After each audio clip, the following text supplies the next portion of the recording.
একজন কৃষক তার গম ক্ষেত পাহারা দিচ্ছিলেন।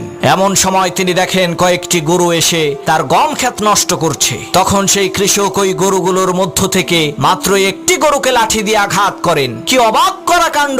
ওই একটি গরুকে লাঠি দিয়ে আঘাত করার কারণে সবগুলো গরু সেই গম ক্ষেত থেকে পালিয়ে চলে যায়। গরুর এই কাণ্ড দেখে সেই কৃষক খুবই অবাক হলেন এবং বলতে লাগলেন, হায় আফসোস, আমরা মানব জাতিরা কতই না হতভাগা, আমরা তো গরুর চাইতেও নিকৃষ্ট।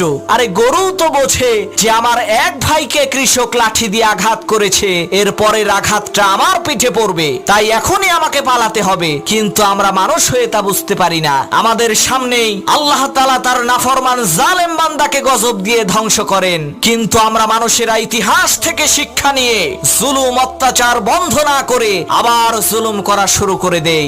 আমরা ভুলে যাই যে আসমান থেকে এর পরের বার যেই গজবটা আসবে ওইটা আমার উপরে এসে পড়বে।